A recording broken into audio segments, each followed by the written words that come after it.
Well, welcome back live, everybody, because kidnapping and carjackings have become epidemic in Mexico, let's face it. Many business people are fighting their own private wars to stay free and in one piece. And now they've got a brand new weapon.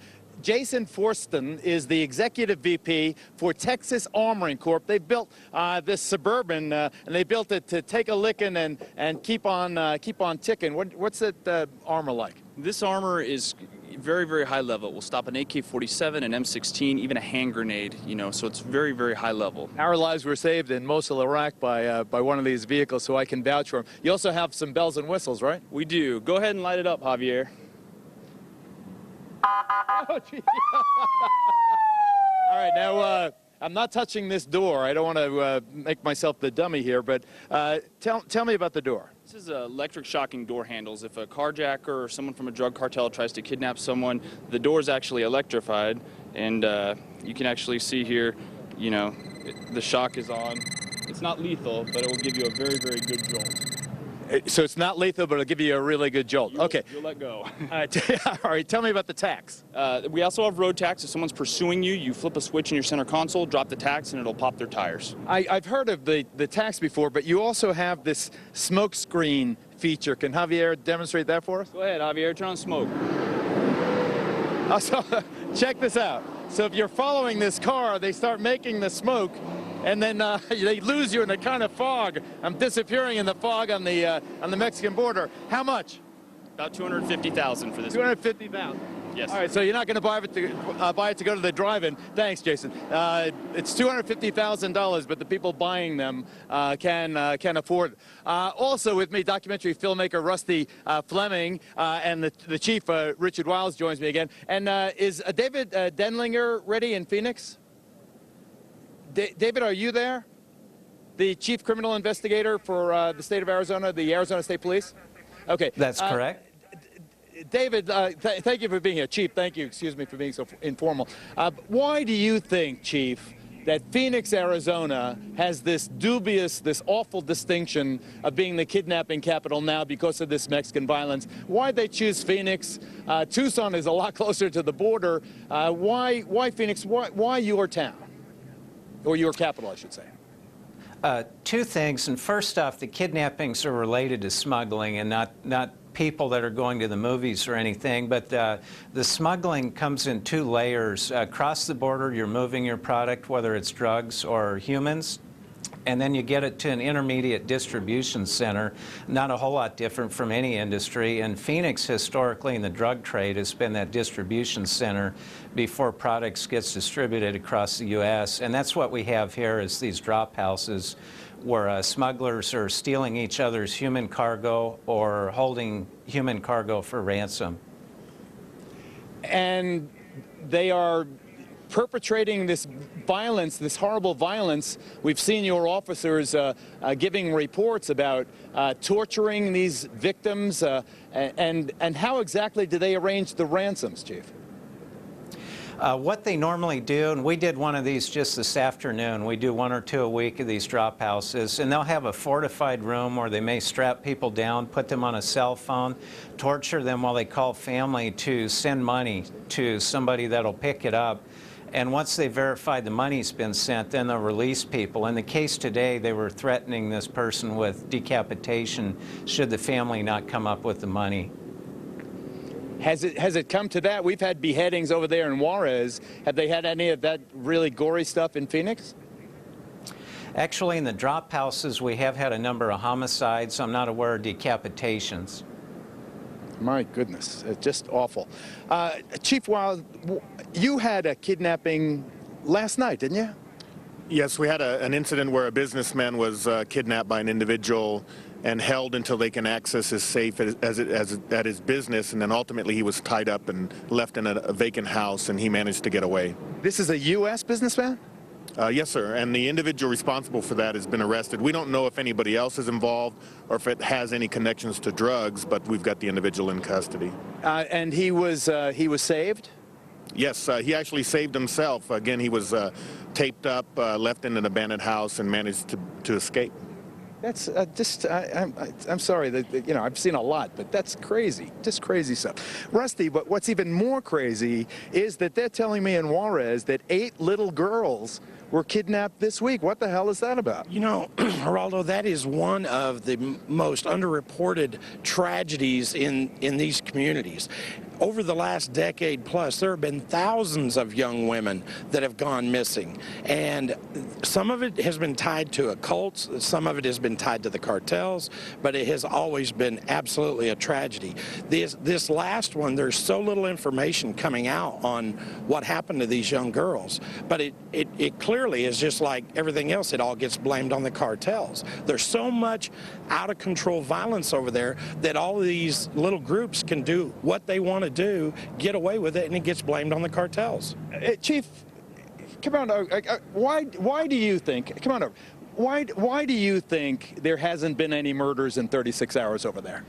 Well, I've always felt like what the Mexican president's done by bringing in more military, that was going to help quell the violence, and I think that's a realization we're all looking at right now. Congressman Reyes, I have to ask you, going back to this kidnapping topic, and these, they call it femicides, I guess, is that the word, Rusty? Yeah. Femicides.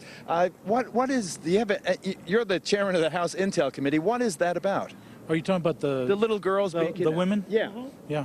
Well, that's been going on since the early 90s, and there are a lot of theories that are out there. We've helped a lot by providing the Juarez Police Department with training in forensics and DNA, and there's a DNA bank now established that we've helped with. So we're doing everything we can, but there clearly is much more we could do to help Mexico, both on the local level and on the national level. But is this a function, let's be honest here, we love Mexico. I spent many happy weeks and months in Mexico. It's a wonderful friend to the United States. But this craziness with little girls being kidnapped, with thousands of people being murdered, is this a function of the notoriously corrupt local police? And is that what's different? That the local guys have been so embedded with the drug gangsters, so corrupted by all these, I saw that one guy was getting $400,000 cash a month. I mean, is that what happened? And now you bring in these soldiers from out of town. They have no connection to the local gangsters, and they're cleaning it up. Well, this is why we've got an opportunity here, and this is why I admire and respect President Calderon so much, because when he came in and spoke about taking on the drug cartels and the criminal gangs and ferreting out corruption, everybody kind of said, well, yeah, we've heard this before. But here's someone that has stayed with that at great cost, because there have been a number of people that have penetrated his administration. That Bad guys. Bad guys, yeah. Mayor, come here.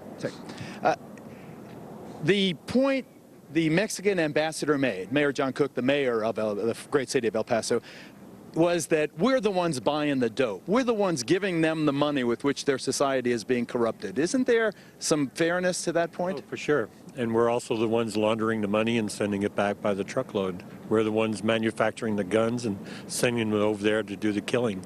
So the United States has to take some responsibility for what's going on. You know, there's a banking crisis in this country, banks closing all across the country.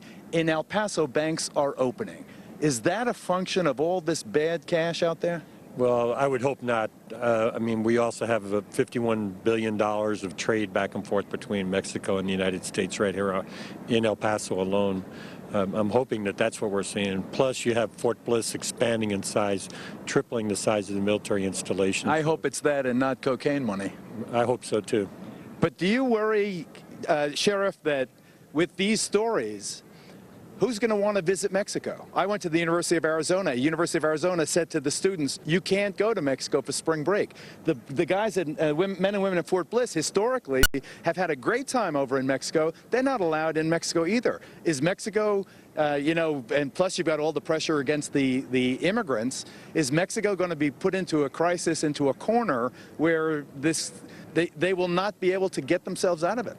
Well, that's why we're hoping that the Mexican president will be successful, because we do miss the environment that we had here prior to the killings escalating to the point that they're at now, where we really were one community where people could cross back and forth and enjoy the culture of both cities. But now clearly that's not happening anymore. Not happening anymore, and it's too bad. And I can't believe that Phoenix, they choose Phoenix as this location of convenience, but they've got some good cops in that town, and they're going to clean that mess up too. We'll be right back after this. Our special report from the Tex-Mex border in El Paso continues. Juarez, which was the scene of the last mass killing on Wednesday. 20 died in rioting here. And was it gang against gang, cartel against cartel? There are three groups that were in dispute in this riot. It's Aztecas, which is the main group, against two other groups called Mexicles and Killing Artists, or AA. And what was the beef about? They're saying that there was a list and they targeted people, just went directly to killing those people. So there was a list of targets. That's what they're saying.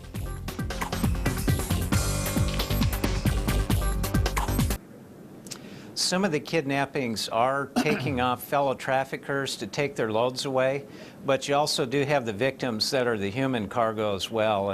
And so it's not as simple as saying that they're people that it's not an issue. They have mothers and fathers as well, but there is trafficker on trafficker violence is responsible for some of those statistics.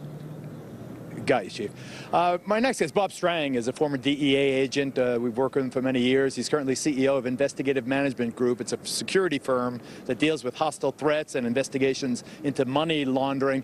Bob, I mentioned Phoenix at the top of the show, and methamphetamine.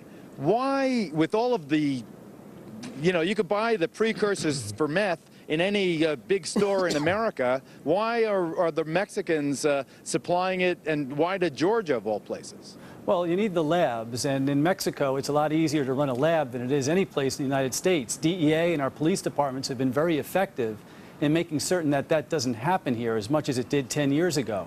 When you look at these distribution networks, Atlanta is like a central point for the Mexican cartels, just as Phoenix is. And Geraldo, it's like going back when the Medellin cartel and the Cali cartel would use Miami and some of the other southern states. Now we have Mexico, which is virtually, you can't get a drug in the United States without going through Mexico. It's like paying a toll to get the drugs here, whether it's cocaine, heroin, marijuana, methamphetamine. And what's happening is once it gets here in these different cities, then they're using it to go into small towns across the country.